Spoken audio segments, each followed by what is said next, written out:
Cricketer पिता का mafia बेटा, वारदात दर वारदात मुख्तार बनता गया सबसे खूंखार। बंदूक से कायम किया दहशत का राज।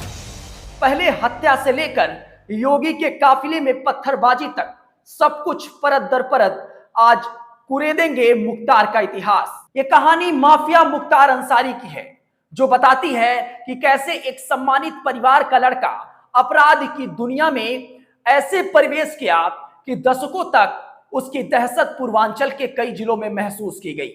यूपी में संगठित अपराध के इतिहास की सबसे खूनी कहानियों में से एक है मुख्तार की कहानी। नमस्कार, बेधड़क खबर देख रहे हैं आप और मैं हूं आपके साथ विक्की सिंह।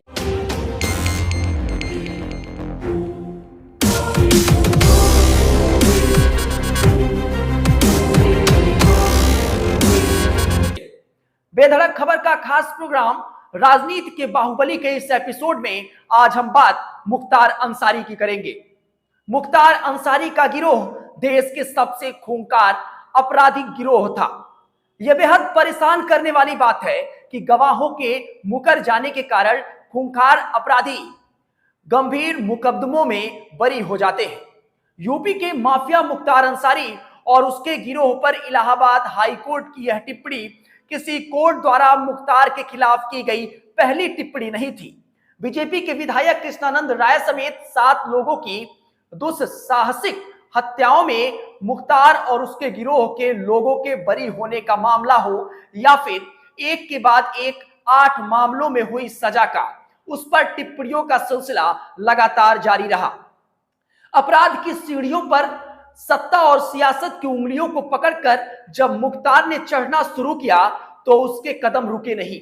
गिरोह वारदात दर वारदात इस कदर खूंखार होता गया कि लोग उसके मुकाबले खड़े होने में खौफ खाते रहे और सरकारें उसके सियासी प्रभाव के आगे नतमस्तक रही। मुख्तार का परिवार, जिसका कोई आपराधिक इतिहास तो दूर की बात है, देश के नामी गिनामी परिवारों में एक था। आजादी की लड़ाई में पूर्वज लड़े तो नाना ने पाकिस्तान के खिलाफ युद्ध में देश का सिर ऊंचा किया। मुख्तार के पिता सुहान अल्लाह अंसारी नामी सेंट स्टेफेंस कॉलेज में पढ़े थे और क्रिकेट उनका बेहद ही अच्छा शौक था। वे कॉलेज की टीम के कप्तान हुआ करते थे। इन सब के उलट मुख्तार शुरू से ही दबंगई और गुंडई की तरफ मुड़ गया। अपराध और अपराधियों की तरफ उसका झुकाव स्वाभाविक था। उसके खिलाफ पहला मामला 1978 में एक एनसीआर के रूप में दर्ज हुआ और इसके बाद वर्ष 1986 से 88 के बीच उसके खिलाफ एक के बाद एक हत्या के मामले दर्ज हुए।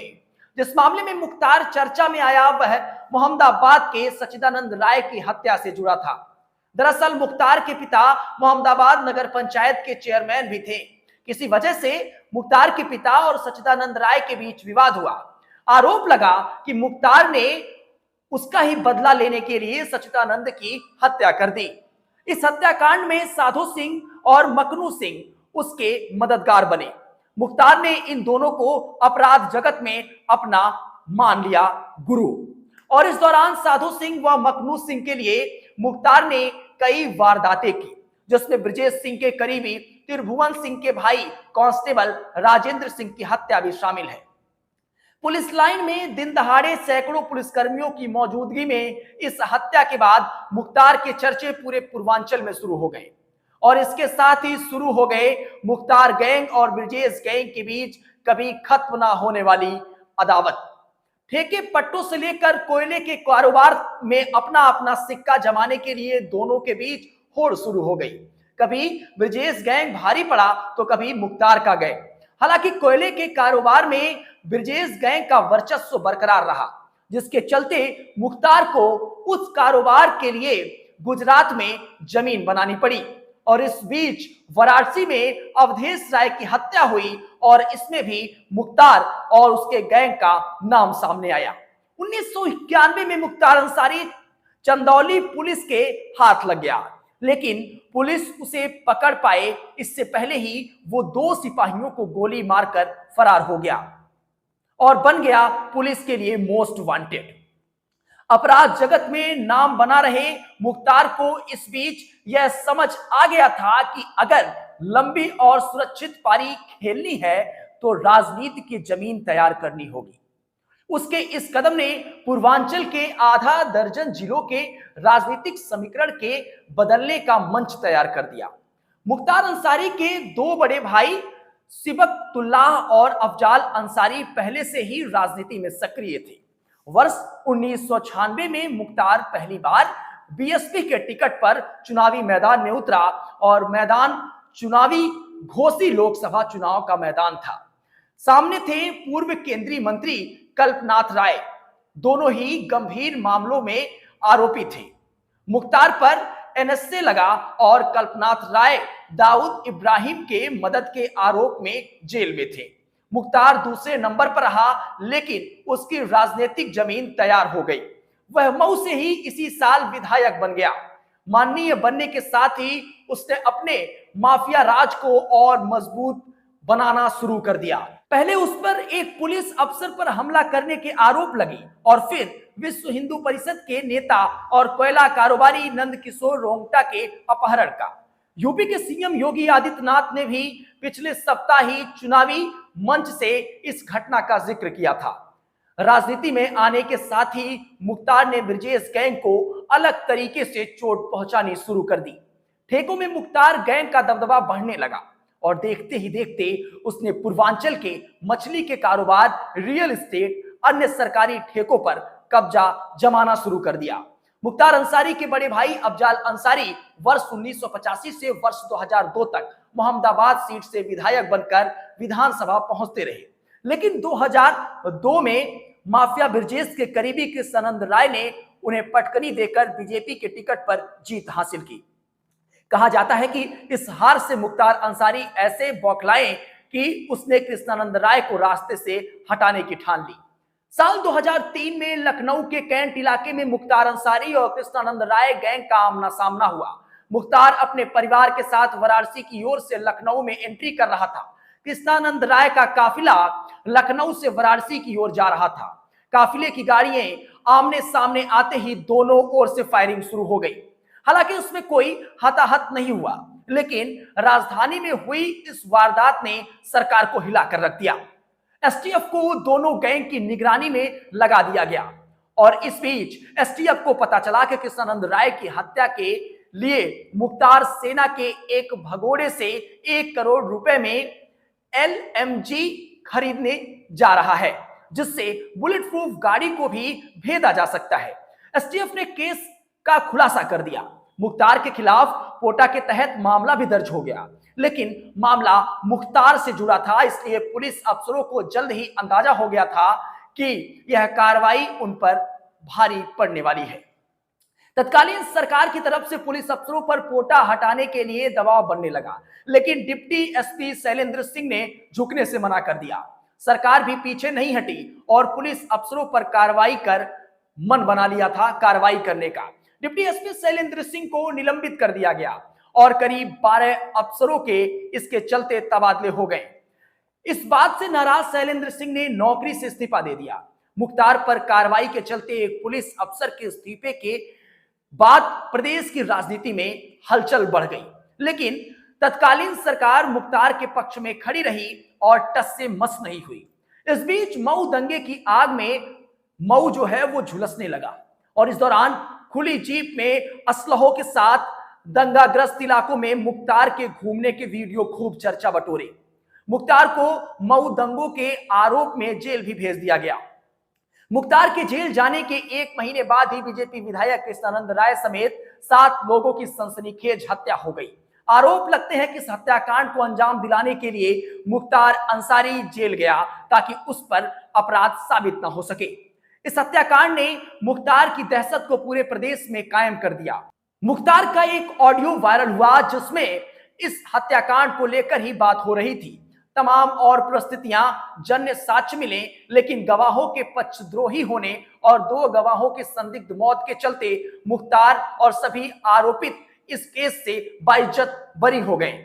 सबसे बड़ी राजनीतिक विरोधी को ठिकाने लगाने के बाद मुख्तार का जराइम की दुनिया में तो सिक्का कायम हुआ, उसकी राजनीतिक जमीन और भी मजबूत हो गई। सपा के साथ चल रहा मुख्तार इस हत्याकांड के बाद बीएसपी के फिर से करीब हो गया। वर्ष 2007 में मायावती की सरकार आई तो उन्होंने मुख्तार और उसके परिवार को बीएसपी में शामिल कर लिया। 2009 के लोकसभा चुनाव में बीएसपी ने मुख्तार अंसारी को वाराणसी से मुरली मनोहर जोशी के खिलाफ टिकट दिया। और इतना ही नहीं, कभी मुख्तार को माफिया बताने वाली बीएसपी सुप्रीमो मायावती ने वाराणसी की एक जनसभा में मुख्तार अंसारी को रॉबिन हुड और गरीबों का मसीहा तक बता डाला। दरअसल मायावती द्वारा माफिया मुख्तार की मन से तारीफ यूं ही नहीं थी, इसके पीछे वजह थी पूर्वांचल के लगभग 10 जिले जहां की राजनीति को मुख्तार प्रभावित कर सकता था। मुख्तार ने मुरली मनोहर जोशी को जबरदस्त टक्कर दी, लेकिन फिर भी वो 17,000 वोटों से हार गया। और इस हार के बाद माया और मुख्तार का साथ भी लंबा नहीं चला। वर्ष 2010 में मायावती ने फिर मुख्तार और उसके परिवार से किनारा कर लिया। लोगों को लगा कि मुख्तार अंसारी जेल में है और किसी बड़े दल का साथ नहीं होने के कारण वह राजनीतिक रूप से कमजोर हो जाएगा। लेकिन असल में हुआ नहीं ऐसा, क्योंकि वर्ष 2012 के विधानसभा चुनाव से पहले मुख्तार ने अपनी खुद की पार्टी कौमी एकता दल बना ली। वह मऊ से चुनाव लड़ा और जीत गया। लगभग 12 सालों से जेल में रहते हुए मुख्तार अपनी सरकार बनाने में कामयाब हो रहा था। सत्ता में दल चाहे जो भी हो, उसका दबदबा बरकरार रहा। लेकिन समय ने करवट ली। वर्ष 2017 में बीजेपी की सरकार बनी और मुख्यमंत्री बने योगी आदित्यनाथ। योगी आदित्यनाथ की कुर्सी संभालते ही माफिया मुख्तार के बुरे दिन शुरू हो गए। यह भी एक संयोग है कि वर्ष 2005 में सांसद योगी आदित्यनाथ के काफिले पर आजमगढ़ में हुए हमले के तार भी मुख्तार से जोड़े गए। यह दौर था जब योगी की हिंदू युवा वाहिनी का विस्तार पूर्वांचल में हो रहा था। हिंदुत्व के मुद्दे और तुष्टीकरण की राजनीति को आवाज दे रहे योगी के सुर मुख्तार से टकराने लगे। 2005 में मऊ दंगे के बाद युवा ने आजमगढ़, मऊ और अन्य आसपास के जिलों में अपनी गतिविधियां बढ़ा दी थी, जो मुख्तार को नागवार गुजरने लगा था। और इस देश के कई जगह आतंकी हमले हुए। इसमें से अहमदाबाद धमाकों में मामलों में गुजरात पुलिस ने आजमगढ़ से हमले के एक आरोपी अबू बशीर को पकड़ा। इस मामले ने राजनीतिक तूल पकड़ लिया और इसके तहत ही आजमगढ़ में 7 सितंबर 2008 को डीएवीबी कॉलेज के मैदान में एक रैली का आयोजन हुआ। योगी उसमें मुख्य वक्ता थे। रैली की सुबह गोरखनाथ मंदिर से करीब 40 वाहनों का काफिला निकला। उन्हें आजमगढ़ में विरोध के पहले से आशंका थी। आजमगढ़ के करीब पहुंचने तक काफिले में करीब 100 चार पहिया और सैकड़ों की संख्या में मोटरसाइकिल जुड़ चुकी थी। खुफिया विभाग की हमले की आशंका की सूचना के मद्देनजर एक पीएसी की इकाई भी काफिले के पीछे चल रही थी। दोपहर करीब 1:30 बजे काफिला आजमगढ़ शहर से थोड़ा पहले तकिया से गुजर रहा था। एक पत्थर काफिले में मौजूद 7वीं गाड़ी पर लगा और इसके बाद हर दिशा से पत्थर चलने लगा। फिर पेट्रोल बम फेंके जाने लगे। योगी के काफिले पर हमला हो चुका था। हमला सुनियोजित था, पहले से तैयारी की गई थी। इस अचानक हमले ने योगी समर्थकों को तितर-बितर कर दिया। काफिला 3 हिस्सों में बंट गया। इस हिंसा में एक व्यक्ति की मौत हो गई, लेकिन योगी आदित्यनाथ ने रैली में हिस्सा लिया और अपने ऊपर हुए हमलों का जिक्र नहीं किया और इस घटना के तार भी मुख्तार से जुड़ गए। योगी सरकार के सत्ता में आने के बाद मुख्तार और उसके परिवार पर कार्रवाई का सिलसिला शुरू हुआ। मुख्तार के आपराधिक और राजनीतिक साम्राज्य को तोड़ने के लिए असली चोट तब हुई जब उसे 40 साल में पहली बार 21 सितंबर 2022 को 7 साल की सजा हुई। इसके बाद 5 दिन के अंदर उसे 2 और मामलों में सजा हुई, जिसके चलते वह चुनाव नहीं लड़ पाया। और इस बीच उसके बेटे और सुभाषपा के टिकट पर मऊ से विधायक बने अब्बास अंसारी को भी ईडी ने मनी लॉन्ड्रिंग के मामले में गिरफ्तार कर जेल भेज दिया। वर्तमान में उसके खिलाफ 8 आपराधिक मामले चल रहे हैं और अभियोजन उसे सजा कराने के लिए पूरा जोर लगाए हुए है। मुख्तार के साम्राज्य के पनपने से लेकर साम्राज्य के खात्मे तक की ये कहानी आपको कैसी लगी? अपनी प्रतिक्रिया इस पर दीजिए। फिर मुलाकात होगी आपसे एक नए एपिसोड के साथ। तब तक के लिए दीजिए इजाजत। नमस्कार।